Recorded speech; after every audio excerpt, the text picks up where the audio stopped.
પહેલું છે સંખ્યા પદ્ધતિ। તો સંખ્યા પદ્ધતિની અંદર આપણો એક વિડિયો છે જેની લિંક આ વિડિયો પૂરો થાય એટલે મેં મૂકેલી છે કે જ્યાંથી તમને સંખ્યાઓ કઈ કઈ હોઈ શકે, તેની પ્રાકૃતિક સંખ્યા, પૂર્ણ સંખ્યા, અપૂર્ણાંકો છે એટલે પૂર્ણાંક સંખ્યાઓ, સમય સંખ્યાઓ, સમય સંખ્યાની અંદર પણ કયા ભાગ પડી શકે, અનંત, આવૃત, અનાવૃત એ બધાનો જ આપણો એક વિડિયો છે જે વિડિયો મેં આ વિડિયો પૂરો થાય એની પાછળ લિંક આપેલી છે, ત્યાંથી વિદ્યાર્થીઓ એ તમારે જોઈ લેવાનો અને એનું પુનરાવર્તન કરી લેવાનું। તો હવે એનાથી પછી ચાલુ થાય છે કે સ્વાધ્યાય। તો સ્વાધ્યાય 1.1 તો સ્વાધ્યાય 1.1 ની અંદર આપણે જોઈએ કે પ્રશ્ન પહેલો છે કે શું શૂન્ય એ સમય સંખ્યા છે? શું તમે તેને p પૂર્ણાંક તથા q શૂન્યતર પૂર્ણાંક હોય તેવા સ્વરૂપે લખી શકાય? તો પ્રશ્ન પહેલામાં શું લખાય? હા, શૂન્ય એ કેવી છે? સમય સંખ્યા છે અને શું એને p પૂર્ણાંક અને q શૂન્યતર સ્વરૂપે? તો આ શૂન્ય છે એનું સ્વરૂપ લખો તો 0 ના છેદમાં 1 જે p/q સ્વરૂપ છે, જ્યાં p બરાબર 0 અને q બરાબર 1 થાય। તેને p/q સ્વરૂપમાં પણ આ રીતે લખી શકાય છે। પછી છે પ્રશ્ન નંબર 2 કે 3 અને 4 વચ્ચેની 6 સમય સંખ્યાઓ લખવાની છે। 3 અને 4 વચ્ચેની 6 સમય સંખ્યા, જુઓ કેટલી સમય સંખ્યા કીધી છે? તો 6 કીધી છે। 6 સમય સંખ્યા છે એનો મતલબ કે 6 કહેવાય। હવે એની અંદર એક ઉમેરું તો કેટલા થાય? 7। હંમેશા આવું કરવાનું, જેટલી સંખ્યા કીધી એમાં એક ઉમેરો એટલે 7 મળ્યા। હવે જુઓ શું કરવાનું? તો અહીંયા મેં 3 લખ્યા છે, અહીંયા જુઓ 7 છે તો હું અહીંયા છેદમાં 7 લખું છું અને 4 બરાબર અહીંયા છેદમાં 7 લખું છું। તો અહીંયા હું એવી કઈ સંખ્યા મૂકું જેના વડે 7 વડે ભાગું તો જવાબ 3 મળે। હવે મને ખબર નથી પડતી શું કરું? તો 7 અને 3 નો ગુણાકાર કરો તો 7 તરી કેટલા થશે? 21। તો 21 ભાગ્યા 7 તો 3 મળે। અહીંયા 7 ચોક 28 તો 28 ભાગ્યા 7 થઈ ગયા। હવે જુઓ તો 21 અને 28 તો 21 ના છેદમાં 7 અને 28 ના છેદમાં 7 વચ્ચેની 6 સમય સંખ્યા કઈ કઈ મળે? તો 21 પછી 22 ના છેદમાં 7, 23 ના છેદમાં 7, 24 ના છેદમાં 7, 25 ના છેદમાં 7, 26 ના છેદમાં 7 અને 27 ના છેદમાં 7। તો અહીંયા તમને 6 સમય સંખ્યાઓ મળી ગઈ જે 3 અને 4 ની વચ્ચે છે।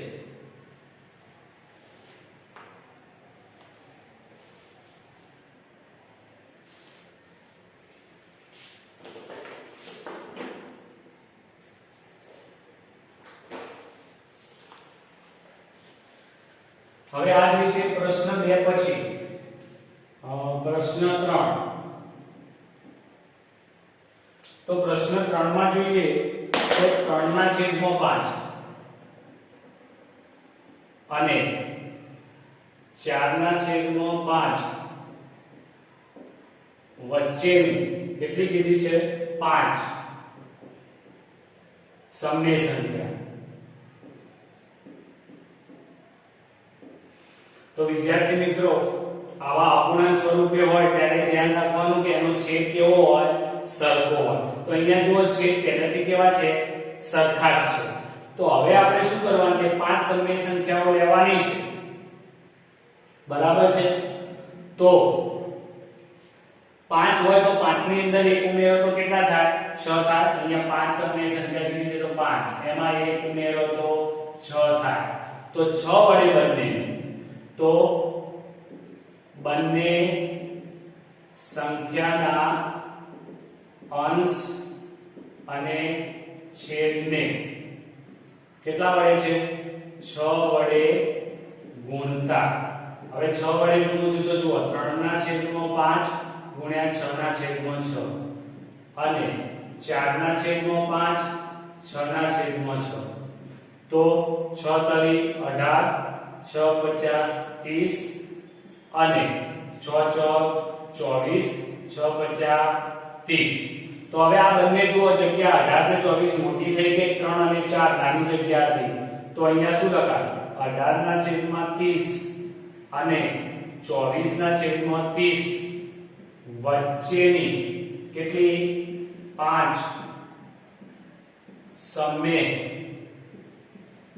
સંખ્યા કઈ કઈ મળે તો સમય સંખ્યા જુઓ 19 ના છેદમાં 30 20 ના છેદમાં 30 21 ના છેદમાં 30 22 ના છેદમાં 30 23 ના છેદમાં 30 તો 1 2 3 4 5 5 થઈ ગઈ તો આ સમય સંખ્યાઓ તમને મળી ગઈ છે 3 ના છેદમાં 5 અને 4 ના છેદમાં 5 ની વચ્ચે છે હવે વિદ્યાર્થી મિત્રો આમાં ખાસ ધ્યાન રાખજો કે આવી રીતે જે પણ સમય સંખ્યાઓ એની વચ્ચેની શોધવાની કીધી છે તો આનો જવાબ અને ચોપડીનો જવાબ સરખો ન પણ આવતો હોય પણ આ જવાબ છે એ પણ સાચો છે અને ચોપડીના જવાબ પણ સાચા છે કેમ કે આમાં ગુણવાથી જવાબો બદલાઈ જશે પોઈન્ટ ની અંદર હવે આપણે જોવાનો છે પ્રશ્ન નંબર 4 તો પ્રશ્ન નંબર 4 ની અંદર આપણે જોઈએ કે નીચેના વિધાનો સત્ય છે કે અસત્ય કારણ સહિત ઉત્તર આપો પ્રાકૃતિક સંખ્યાનો સમાવેશ શેની અંદર થાય છે કીધું છે પૂર્ણ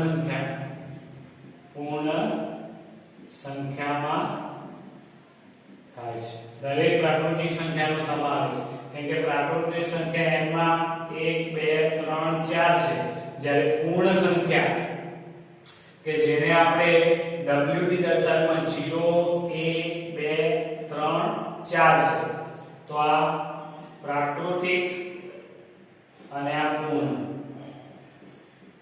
તો આ બધાનો સમાવેશ આની અંદર થઈ જાય છે બીજું છે દરેક પૂર્ણાંક એ પૂર્ણ સંખ્યા છે તો વિધાન અસત્ય છે કારણ પૂર્ણાંક સંખ્યામાં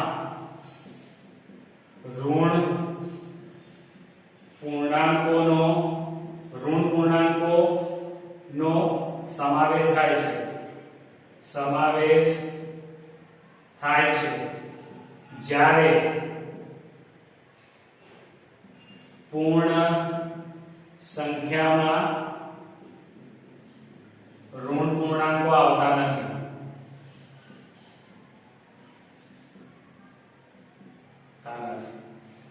ત્રીજું છે દરેક સમય સંખ્યા એ પૂર્ણ સંખ્યા છે તો વિધાન અસત્ય છે કારણ કે સમય સંખ્યામાં ઋણ પૂર્ણાંકોનો સમાવેશ થાય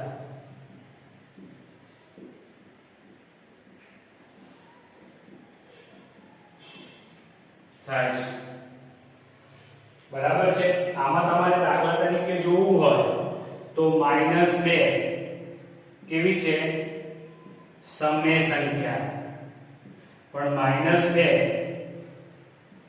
એ કેવી છે તો પૂર્ણ સંખ્યા નથી એટલે કે -2 નો સમાવેશ પૂર્ણ સંખ્યામાં થતો નથી સ્વાધ્યાય 1.2 કે જેની અંદર પ્રશ્ન પહેલો છે કે સત્ય અસત્ય, તો દરેક સમય સંખ્યા એ વાસ્તવિક સંખ્યા છે. જો વિધાન સત્ય છે કે અસત્ય છે, કારણ સહિત ઉત્તર આપો. તો દરેક સમય સંખ્યા એ વાસ્તવિક સંખ્યા છે, તો વિધાન કેવું છે? વિધાન સત્ય છે. કારણમાં શું લખશું કે વાસ્તવિક સંખ્યામાં સમય અને અસમય સંખ્યાનો સમાવેશ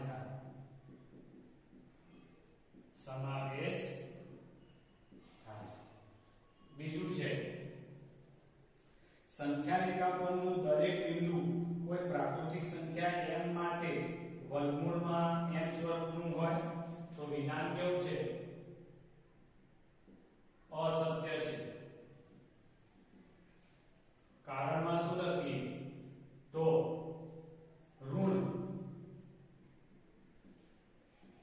ઋણ સંખ્યા નું વર્ગમૂળ એ કોઈ કેવી છે? પ્રાકૃતિક સંખ્યા ન. એટલે ઋણ સંખ્યાનું વર્ગમૂળ છે એ કોઈ પ્રાકૃતિક સંખ્યા હોય નહીં. એટલે તમને સંખ્યા રેખા ઉપર એ મળે નહીં પ્રાકૃતિકમાં. દરેક વાસ્તવિક સંખ્યા એ અસમય સંખ્યા છે, તો વિધાન અસત્ય છે. કારણ તો અહીંયા બતાવ્યું એમ કે વાસ્તવિક સંખ્યામાં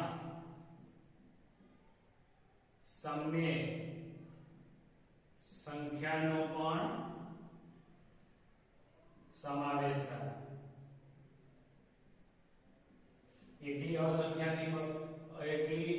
સંખ્યાથી બનેલી નથી, માટે સમય સંખ્યા પણ એની આવે, માટે વિધાન કેવું છે?